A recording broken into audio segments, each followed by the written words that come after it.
오늘 소개해드릴 책은 침팬지 폴리틱스, 권력투쟁의 동물적 기원이라는 부제가 붙어 있고요. 지은이는 프란스 드발입니다. 제가 좋아하는 최재춘 교수님이 2번이나 재밌게 읽으셨다고 해서 저도 오늘 이 책을 읽어봤습니다. 먼저 옴기니 서문을 통해서 이 책의 전반적인 것을 소개해드리겠습니다. 영화 혹성 탈출, 종의 전쟁에서는 자신의 삶을 살고자 하는 침팬지들과 그들을 말살하려는 인간종의 가상 전쟁을 그리고 있다.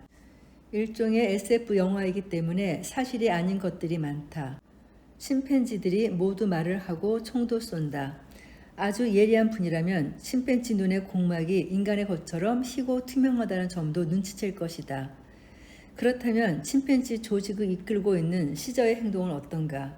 그의 리더십 말이다. 그는 자신의 공동체를 위해 투쟁하고 희생한다. 배신자를 처단하고 약자를 보호한다. 이기적 존재로 등장하는 인간들보다 훨씬 더 이타적이기까지 하다. 현실의 침팬지 사회에서도 이런 정치적 지도자가 과연 존재할까? 침팬지들도 우리처럼 복잡한 정치 행위를 하고 있을까? 이 책은 이런 질문들에 대한 과학적 보고서다. 혹시 침팬지 폴리틱스라는 제목 때문에 인간 세계의 저질스러운 정치 현실을 풍자하는 책임장 받아들일지도 모르겠다. 사실은 정반대다. 침팬지의 고품격 정치 행동을 드러낸 책이기 때문이다. 저자가 강조하듯이 이 책의 논점은 정치 지도자나 침팬지를 웃음거리로 만들려는 것이 아니라 인간과 침팬지 사이에 근본적인 유사성을 주장함으로써 사람들로 하여금 자신의 행위를 성찰할 수 있게 하기 위함이다. 현재 여키스 영장류 연구소에서 침팬지와 보노보를 연구하고 있는 세계적 영장류학자 드발 교수의 침팬지 폴리틱스는 침팬지 연구가 어떻게 인간에 대한 이해를 증진시킬 수 있는지를 가장 잘 보여준 책이라는 찬사를 받아왔다. 그는 1975년부터 20여 년 동안 네덜란드의 아른함 동물원의 침팬지 사회, 특히 권력 구조를 주로 면밀히 관찰했고 침팬지 연구의 데모인 구달 선생의 인간의 그늘에서 다음으로 가장 큰 관심을 받은 관찰 기록물을 만들어냈다. 실제로 82년에 첫 출간된 침팬지 폴리틱스는 지난 30여 년 동안 전 세계 베스트셀러가 되었고 탁월한 연구자이자 뛰어난 저자로서 영장류 학계를 이끌게 될 또 한 명의 스타 탄생을 알리는 결정적 계기였다. 이 책의 결론은 한마디로 침팬지도 정치를 한다는 것이다. 여전히 충격적인 주장이다. 그는 인류의 기원보다 정치의 기원이 더 오래됐다고 단언한다. 저자의 관찰대로라면 침팬지 사회에는 권력 탈취, 계급 구조, 권력 투쟁, 동맹, 분할 지배 전략, 연합, 조정, 특권, 거래 등이 만연해 있다. 인간 사회의 권력 주변에서 벌어지고 있는 현상들은 거의 모두 침팬지 사회에 그 연원을 두고 있다. 그러니 정치인을 힐난하기 위해 침팬지를 들먹거리는 언행은 선배 정치가인 침팬지에 대한 일종의 모욕이다. 저자는 둘 간의 차이는 기껏해야 어떤 종이 더 노골적인가 하는 정도일 뿐이라고 말한다. 물론 이 차이가 단지 정도의 차이라는 저자의 견해에 동의하지 않을 수도 있다. 가령 침팬지 사회에 국가와 같은 조직, 민주주의와 같은 정치 체제, 삼권 분립 같은 정치 제도 등이 없다는 이유로 우리의 정치와 그들의 정치가 근본적으로 다르다고 생각할 수도 있다. 하지만 우리의 이런 세련된 정치 체제, 제도, 정책들도 기껏해야 500년의 역사밖에 되지 않은 것이니 정치적 측면에서 침팬지와 인간이 뚜렷하게 구분되지 않는다는 반론도 꽤 설득력이 있다. 어떤 견해이건 이런 질문을 가진 독자라면 이 책이 더 흥미로울 것이다. 사실 20세기 영장류 연구의 역사를 간략히 되짚어 보면 이 책의 의의가 보다 분명해진다. 60년대 구달 선생이 탄자니아 곰비에 침팬지들과 동거동락하던 시절 그녀는 침팬지의 도구 사용 및 제작 능력을 인류에게 최초로 보고했다. 자연계의 모든 동물 중에서 오직 인간만이 도구를 사용 제작할 수 있다는 수백 년의 편견이 깨지는 순간이었다. 그러다가 70년대에는 침팬지의 언어에 대한 연구들이 본격화됐다. 침팬지에게 인간의 말을 가르치는 데 실패한 연구자들이 말 대신 수화를 가르치기 시작했고 그 결과 우리는 와슈처럼 100여 가지 손짓을 이해하는 몇몇 똑똑한 침팬지들을 목격하게 됐다. 한편 80년대는 침팬지의 수리 능력에 대한 실험들과 더불어 사회 행동에 대한 연구들이 번물처럼 쏟아져 나오기 시작했다. 그 흐름의 기폭제 역할을 한 것이 바로 침팬지 폴리틱스다. 이 책이 나오기 전까지만 해도 자신의 목표를 이루기 위해서 상대방을 이용하거나 속인다든가 하는 침팬지의 행동들이 감히 정치적이라고 불리지는 못했다. 6, 70년대 영장류 학자들의 선구적 노력으로 인해 침팬지와 인지 혹은 침팬지와 언어라는 병기가 눈에 익기 막 시작했을 때에도 감히 침팬지와 정치까지는 나가지 못했던 것이다.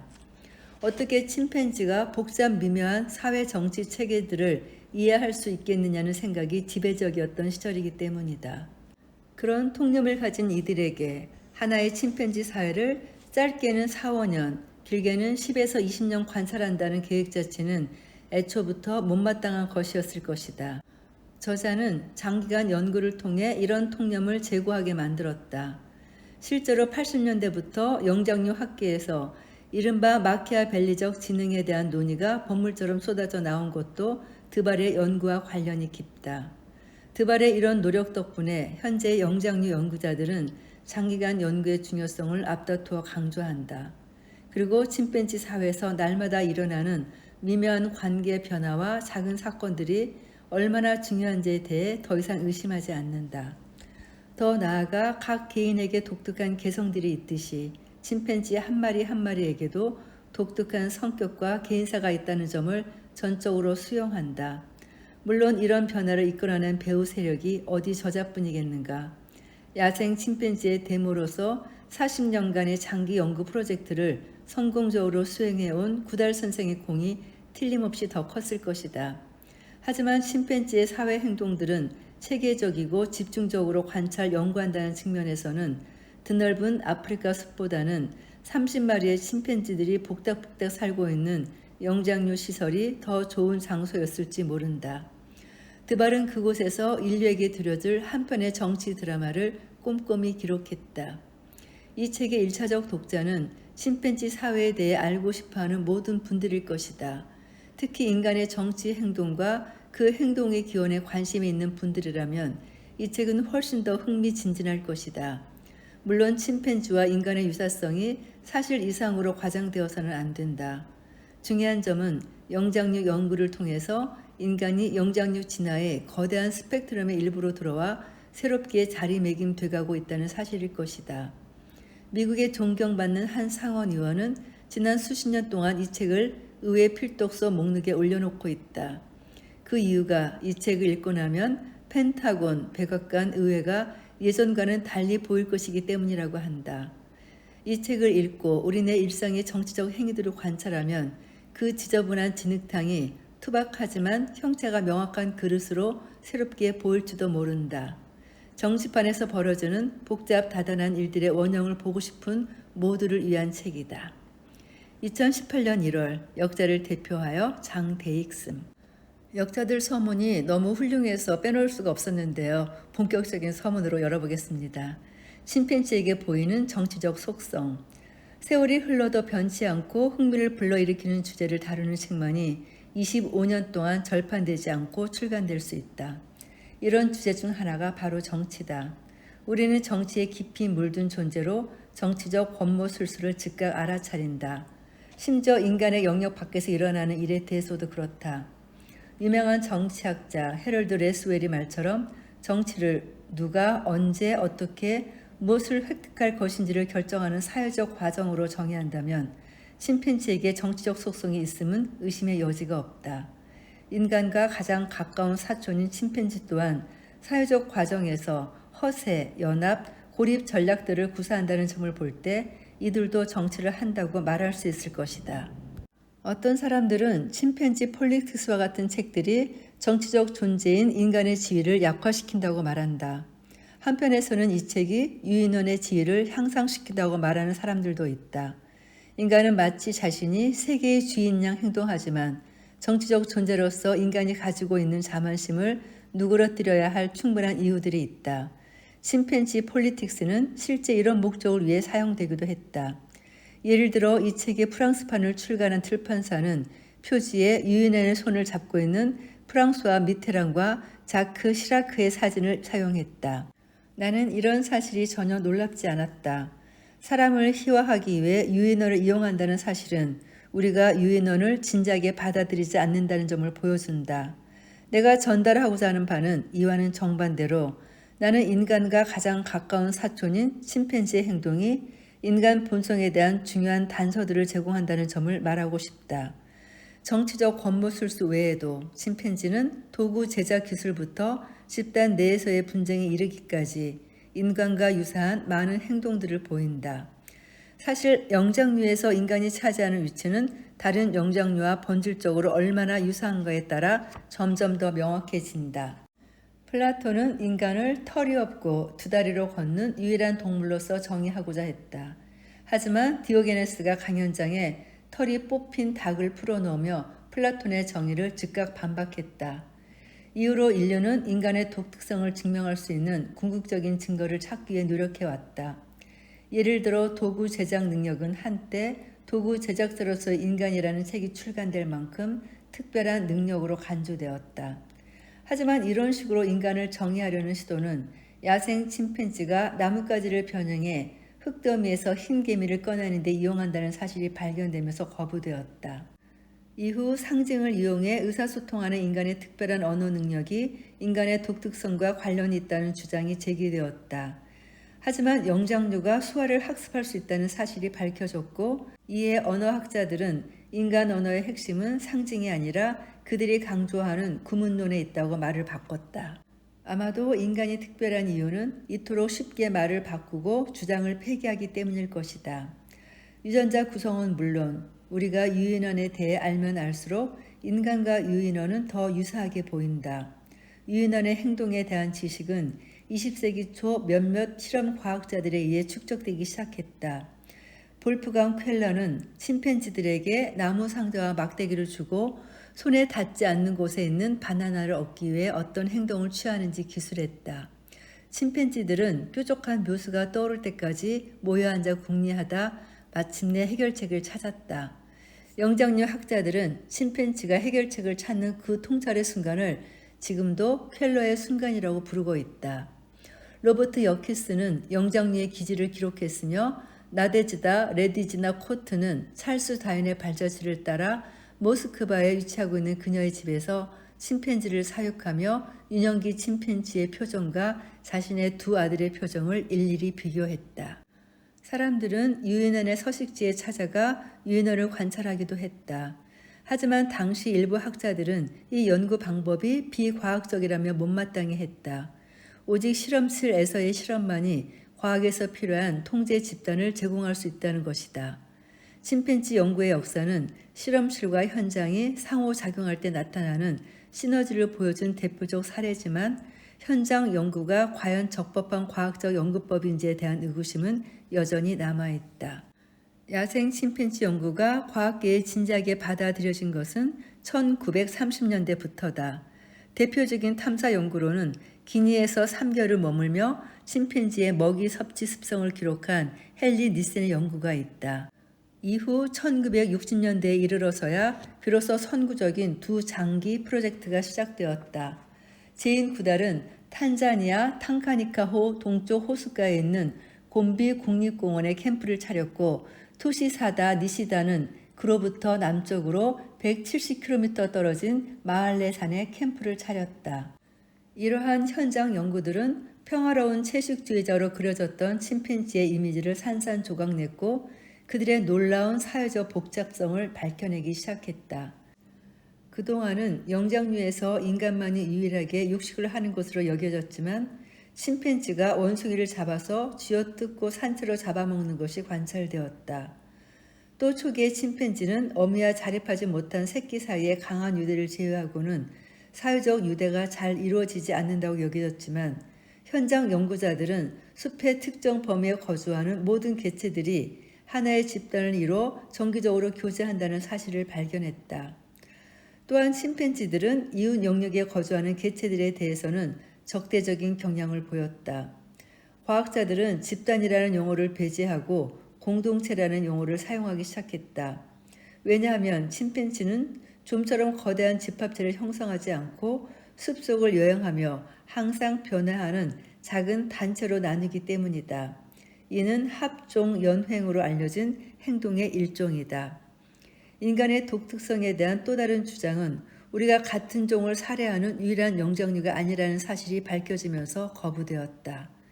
침팬지 공동체들 사이에서 일어난 치명적인 영토 분쟁의 보고들은 전쟁 이후 인간의 공격성에 대한 논쟁에 심도 깊은 영향을 미쳤다.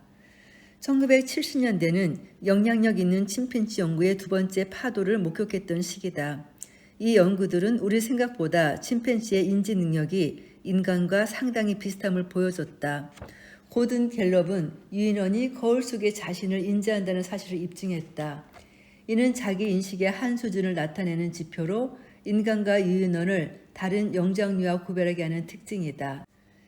에밀 멘젤은 과일을 숨긴 장소를 알고 있는 유인원과 이런 정보가 없는 동료를 함께 풀어놓는 실험을 했다.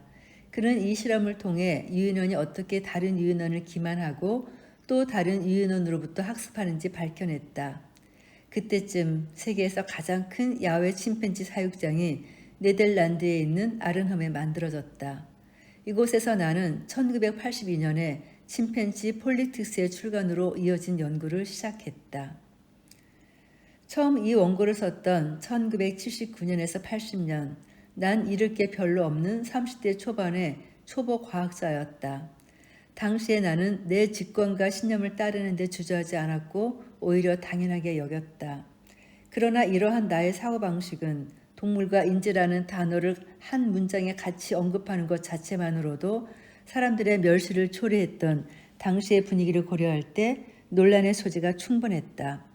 대부분의 동료들은 의인화에 대한 비난이 두려워 동물에게 나타나는 의지와 감정을 제시하는 데 주저했다. 그들은 동물들의 내적 생활 자체를 부인하지는 않았지만 동물들이 무엇을 생각하고 느끼는지 알 수 없으므로 거기에 대해서 언급하는 것은 의미가 없다는 행동주의자들의 도그마를 따랐다. 철조망으로 둘러쳐진 냄새가 고약한 침팬지 사육장에서 한 대밖에 없는 전화기를 몇 시간이나 귀에 붙이고 얀 파노프 지도교수와 이야기를 나눴던 기억이 난다. 파노프 교수님은 항상 나를 격려해 주시던 분이었지만 그날 또 다른 거친 추론을 펼치는 나의 태도에 그는 매우 신중한 자세를 취했다. 농담조로 침팬지 집단의 발전을 처음으로 정치에 비유하여 언급한 것도 바로 그 순간이었다. 이 책에 중요한 영향을 미친 다른 하나는 일반 대중들이었다. 나는 몇 해 동안 법률가, 주부, 대학생, 정신치료사, 경찰학교 학생, 조리연구와 등 동물원을 방문한 많은 사람들을 만났고 이들은 누구보다 좋은 조언자였다. 방문자들은 몇몇 뜨거운 학문적인 쟁점에 대해서는 지루해했지만 내가 당연시하기 시작했던 침팬지의 기본적인 심리에 대해서는 이해와 관심을 보여주었다. 내 경험을 알리는 유일한 방법은 침팬지들의 삶에 나타나는 그들의 성격을 보여주고 과학자들이 추구하는 추상적인 것보다는 실제적인 사건들에 집중하는 것이다. 그리고 연구 초기의 경험에서 많은 것을 얻을 수 있었다. 아른함 연구소에 오기 전 위트레흐트 대학에서 학술 논문 프로젝트를 수행했다. 당시 내 원숭이 집단 중 하나에서 수컷들의 서열 이동이 관찰되었고 나는 이를 1975년에 상처받은 지도자, 포획된 자바 원숭이들의 세력 경쟁 관계 구조 속에서 자생적이고 임시적인 교차라는 제목의 논문으로 발표했다. 이것이 내 첫 번째 과학 논문이다. 나는 이 보고서를 묶으면서 동물 행동학자들이 답습해온 관습화된 공식적인 기록이 사회 드라마가 되고 음모가 될 때 얼마나 쓸모없는 것인가를 지적했다.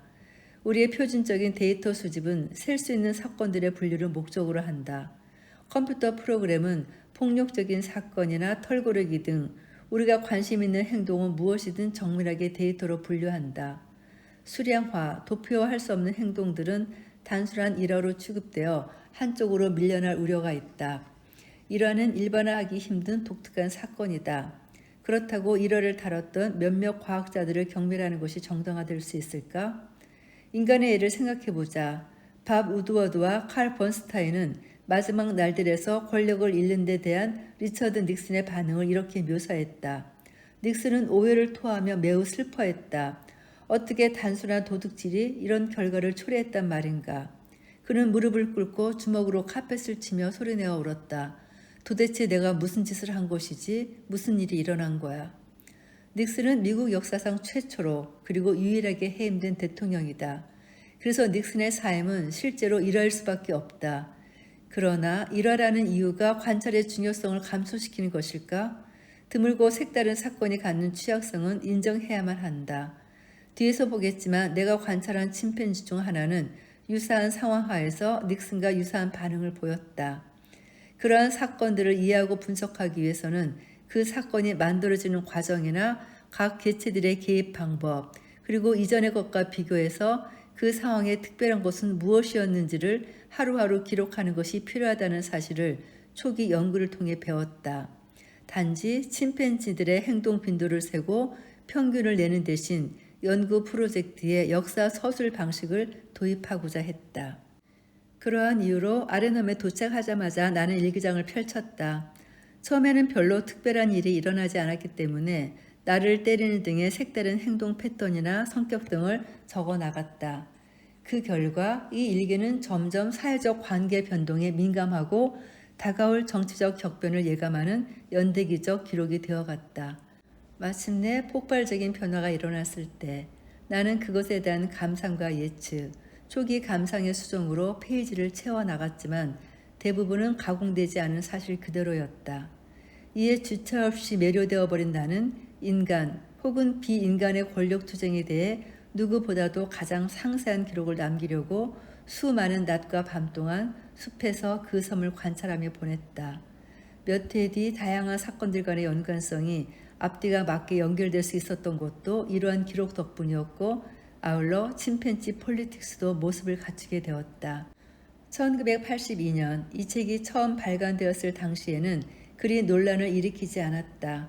대중적인 측면과 학술적인 측면 모두 비판보다는 환영을 받았다고 할 수 있다. 지나고 나서 생각해보니 이 책의 기본 전제가 동물은 빠르게 변하고 있다는 1980년대의 시대사조와 딱 들어맞았기 때문인 것 같다.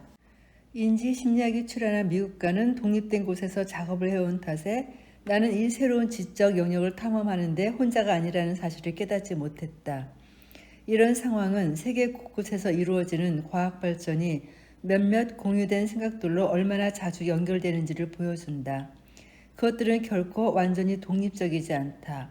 내가 도널드 그리핀의 동물의식에 관한 질문이란 책을 처음 읽었을 때 별로 놀라지 않은 것도 바로 그런 이유에서일 것이다. 침팬지 폴리틱스가 대부분의 영정류 학자들에게는 놀라운 것이 아니듯이 말이다.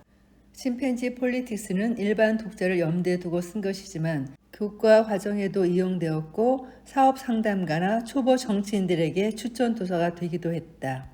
1998년 개정판의 뒤를 잇는 25주년 기념판은 초판에는 없는 컬러 사진을 포함하고 있으며 주요 유인원의 특징 중 일부를 새롭게 기술했다. 연구로부터 얻은 통찰에 대해 설명하면서 나는 섬의 생물 지략도 함께 기록하고자 시도했다. 중략하고 이어갑니다. 아르넘 동물원 내에 있는 침팬지 섬에도 제한된 수의 침팬지들이 적도 부근의 열대우림에 비해 상대적으로 단순한 여건 속에서 지내고 있다. 군집 속에 있는 수컷들의 숫자가 보통 야생 군집에서보다 3배나 많으며 그 많은 침팬지들이 섬을 자유롭게 왔다 갔다 할 수 있다는 것을 상상해보라. 분명 나는 내 눈앞에서 벌어진 많은 드라마들을 모두 분별해내지는 못했을 것이다. 섬을 관찰하는 생물 지략자처럼 나는 그것을 기록했기 때문에 더 많이 볼 수 있었을 뿐이다. 그러나 내가 발견한 일반적 원칙은 섬에 있는 유인원들 뿐만 아니라 권력을 위한 전략이 있는 곳이라면 어디에든 적용할 수 있다. 평소 나는 일반 대중들을 위해 저술된 과학서들을 즐겨 읽었다. 대중서를 쓰기로 마음먹은 것도 바로 그 이유다. 이런 종류의 저술들은 많은 학자가 인식하고 있는 것보다 훨씬 중요한 가치를 지닌다. 대중과학서는 바로 각 과학 분야에 상징하는 얼굴이 되어 그 분야로 학생들을 이끄는 것이다. 침팬지 폴리틱스 이후 나는 보노보, 화의 행동, 도덕과 문화의 기원에 대한 주제로 대중서를 썼다. 침팬지 폴리틱스는 가끔씩 암시를 제외하고는 인간과 침팬지를 직접 비교하는 것을 피했다. 예를 들어 나는 이에른과 같은 노년의 수놈 침팬지의 권력이 놀랍게도 나이 많은 정치인과 비슷하다는 점을 굳이 언급하지는 않았다. 어떤 나라든 그들의 정치판에는 딕 체니와 테드 케네디처럼 무대 뒤에서 움직이는 이들이 있다. 수없는 역경을 이기며 경험을 쌓아온 이런 정치인들은 종종 젊은 정치인들 사이의 치열한 경쟁을 이용해 막대한 권력을 얻는다. 또한 나는 암놈의 비율을 맞추고 짝짓기에 성공하기 위해 털을 골라주거나 암놈의 아이를 간지럼 태우고 놀아주는 수놈 침팬지와 선거 기간에만 아이를 안고 키스하는 정치인을 명시적으로 비교하지 않았다. 침팬지의 비언어적 의사소통도 인간과 유사점이 많지만 나는 이 모든 것과 거리를 두었다. 이런 점들은 굳이 언급하지 않아도 너무나 명백하기에 기꺼이 독자들의 해석에 맡기고자 한다. 결과적으로 나는 아른험의 침팬지들이 겪은 일들을 인간의 행태와 비교할 필요 없이 거의 날 것 그대로 묘사할 수 있었다. 인간의 사촌에게 곧장 스포트라이트를 비춤으로써 침팬지의 행동으로부터 그 행동의 목적을 이끌어낼 수 있도록 한 것이다. 회사나 워싱턴의 정치회랑 혹은 대학 등 우리의 주변을 둘러보면 사회적 역학은 어디서나 본질적으로 동일하다는 것을 알 수 있다. 주변 상황을 탐지하고 기존 권위에 저항하기, 연합을 형성하고 다른 개체의 연합은 방해하기, 책상을 내려치며 자신의 권위를 확인하기 등 정치 게임은 어디에나 존재한다. 권력을 향한 의지는 인간의 보편적 특징이다. 우리 종은 그 기원 이래로 마키아벨리의 전략을 사용했다. 이것이 이 책에서 말하는 진화적 연결성이 결코 놀랍지 않은 이유다. 오늘은 이 서문을 소개하는 것만으로 이 녹음을 마치겠습니다. 감사합니다.